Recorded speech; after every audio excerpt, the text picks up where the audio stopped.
You have been playing with your dog the wrong way.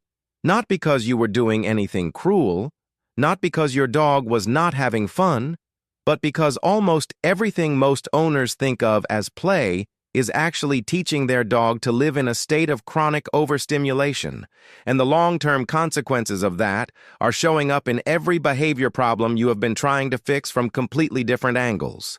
Play is one of the most important training sessions of the day. Almost nobody treats it that way. That is exactly what this video is going to change. Before anything else, you need to understand the one rule that changes everything about how you play with your dog. Play is not about making your dog tired. Play is about teaching your dog to self-regulate. Almost every owner has this completely backwards. The goal of the evening fetch session, most owners believe, is to burn off enough energy that the dog will be calm afterward. And it works, in a very narrow sense, for about an hour. The dog lies down. The owner feels accomplished, problem solved. Except the next day, the dog needs more fetch. A week later, the dog needs twice as much. A month later, you have built a cardiovascular athlete who cannot reach a calm baseline without an hour of chasing something first. The restlessness, the pacing, the chewing, the exact behaviors you were trying to prevent are worse than before you started. You have built an engine that runs on a fuel you have to keep providing on a schedule that will not wait for your convenience. The real goal of play is the opposite of exhaustion. It is to teach the dog that high arousal is a tap that can be turned on and off by you, on your timing, on your command. A dog who can go from 0 to full intensity in 2 seconds and then return to calm in 4 is a dog whose nervous system has learned something most dogs never learn. That is what you are actually building when you play correctly. The fetch is a genuinely fantastic game. Used incorrectly, it is the single most common way owners train their dogs into compulsive behavior without realizing it. Here is what endless fetch does to a dog's brain at a neurological level.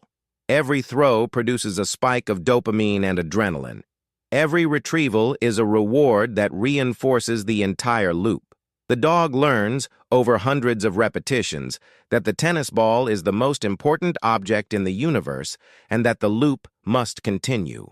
Over time, the intensity of focus on the ball becomes almost pathological. You can see this clearly in high-drive breeds, border collies, Malinois, Labradors, Spaniels. Owners describe it as being obsessed with the ball and say it with pride. It is not a cute quirk.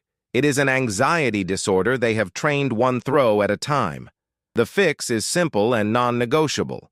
3 to 5 throws maximum in any session. Between each throw, ask for a short piece of calm behavior. A sit, a down, 20 seconds of eye contact, a walk back to you at a normal pace, rather than a sprint. You are interrupting the compulsive loop with structured moments of regulation. The dog learns that the ball comes with built-in off switches, that the game is not an emergency, that calm is part of play and not the enemy of it. And every session ends from your hand, on your timing, with the dog still wanting one more throw and not getting it. That is always how you end a play session, with the dog wanting more. That is how you preserve the meaning of the game permanently. You have probably been told that tug-of-war makes dogs aggressive, teaches them to challenge your authority, or leads to biting problems. None of this is true. Every peer-reviewed study on the subject shows the opposite. Dogs who play structured tug with their owners have better bite inhibition, better impulse control, and better relationships with their humans than dogs who do not play tug at all. But the game has rules, and most owners either do not know them or do not apply them consistently. You start the game, never the dog. The tug toy lives in a drawer or on a high shelf between sessions. You bring it out when you decide play begins. When the session ends, it returns to its place with no exceptions. There is a release cue taught before the game gets intense, practiced in calm moments until the word alone produces a reliable drop. The game pauses every 30 to 60 seconds for a cue, a sit or a down, a 5-second count, and then restarts. This is the regulation pattern, arousal and calm cycling within the same session. If the dog's teeth ever contact your skin, even accidentally, the game ends immediately with no second chance that session. and let the dog win sometimes. Research shows it raises confidence measurably. A dog who thinks they might win tries harder and stays more engaged. A dog who always loses eventually stops trying.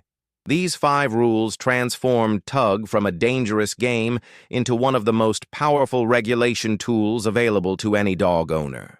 You throw the ball. The dog runs in circles, barks, snaps at the ball in the air, pants, bounces, gets visibly frustrated when you pause. To you, this looks like pure joy. To the dog, increasingly, this is panic wearing the costume of play. Learning to distinguish between the two is one of the most important skills a dog owner can develop. A dog in good play is physically loose. Their mouth is soft and relaxed. Their tail moves in broad, easy sweeps rather than tight, stiff wags. They pause voluntarily. They check in with you between repetitions. They take spontaneous breaks to sniff or shake off tension, then return to the game on their own terms. Their eyes look directly at you between rounds. The whole interaction has a breathing rhythm to it. A dog in over-arousal is tight throughout their entire body. Their mouth is thin-lipped and hard. Their eyes are fixed, usually on the object rather than on you. Their tail is stiff and elevated. Their body moves in a rigid, bouncy way that has no looseness to it. They do not pause unless you force a pause, and when you do, they bark or whine at you to continue immediately. If you are seeing the second picture during a play session, the session is already too long and the arousal is already too high. Every additional minute is training your dog to associate play with the state of being completely hijacked by it. Stop. End the session. Try again later at lower intensity. When a dog is young, it is easy and genuinely tempting to wrestle with them, push them around playfully, and use your hands as the toy. Puppies love it. They bite softly. They roll around. It feels like bonding because it is a kind of bonding. Here is what you are actually teaching in those sessions. You are teaching the dog that your hands are interactive objects meant to be mouthed, chased, bitten, and grabbed during moments of excitement. When the dog weighs 10 pounds, this is harmless.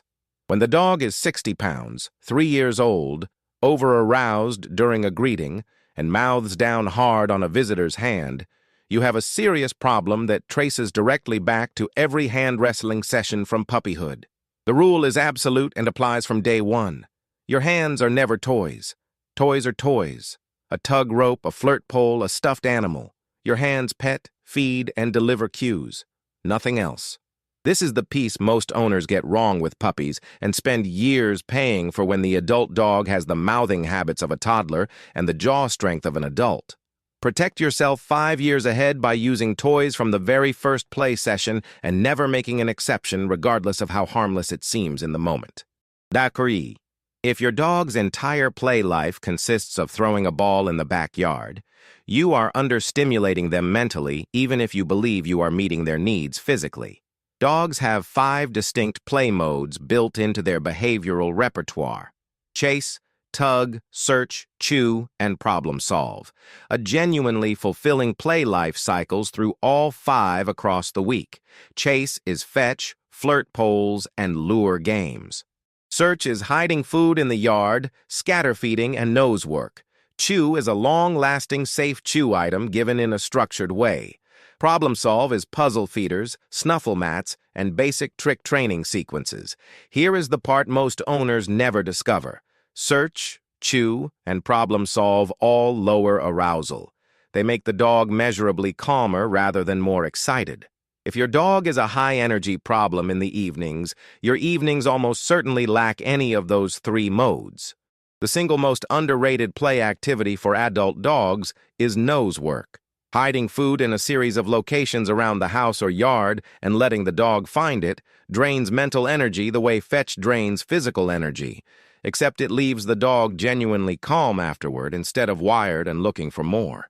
A dog whose play life includes all 5 modes through the week is a dog whose actual needs are being met, rather than a dog whose physical drive is being endlessly fed without ever reaching satisfaction. If your dog is wound up, barking at the window, pacing, or already amped from a stressful experience, that is not the moment to throw the ball. Most owners think play will burn off the excess energy. It will not. Play adds fuel to a fire that is already burning.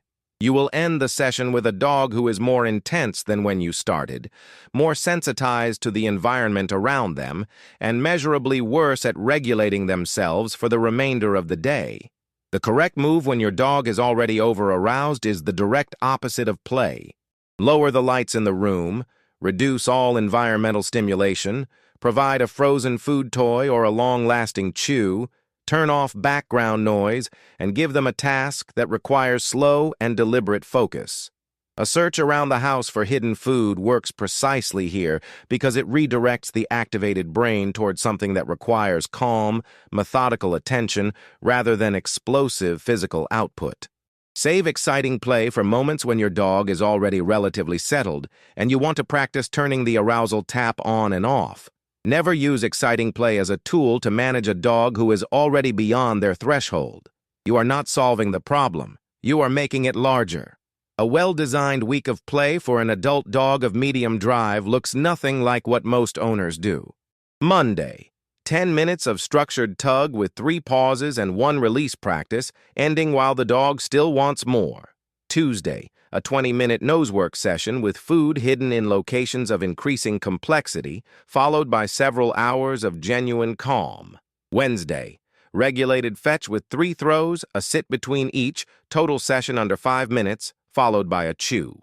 Thursday, flirt pole or chase play for 5 to 7 minutes with the release cue used 3 times and the session ending calm. Friday, the entire evening meal delivered through a puzzle feeder with no ball, no tug, and no structured play of any kind, just thinking. Saturday, a varied mix of tug, search, and simple trick training kept short and genuinely engaged. Sunday, a long, slow sniff walk with no structured play at all, giving the nervous system a complete day to reset and restore itself. That is a dog who is fulfilled, regulated, tired in the right way, and not spending their life in a permanent state of waiting for the next throw. Most owners, without knowing it, are training their dogs to become less capable, more anxious, and more dependent on constant stimulation. A smaller group of owners using the same 10 to 20 minutes a day are building a dog who is calm, attentive, and genuinely balanced. The difference is not the amount of effort. It is the understanding of what play is actually for. Play is training. Every single session is teaching your dog how to arrive at high arousal, stay in it briefly, and return to calm on cue. That skill, practiced in play, is the exact same skill your dog needs in every stressful moment of their real life. A dog played with well is a dog whose nervous system has been prepared for the world. Now tell me in the comments, which of these 7 mistakes were you making without knowing it? Comment with your dog's name and the one thing you are changing in your next play session. Share this with someone whose dog never seems to settle no matter how much exercise they get. And subscribe now, because the next video will show you why everything you thought you knew about how dogs learn is probably missing the most important piece.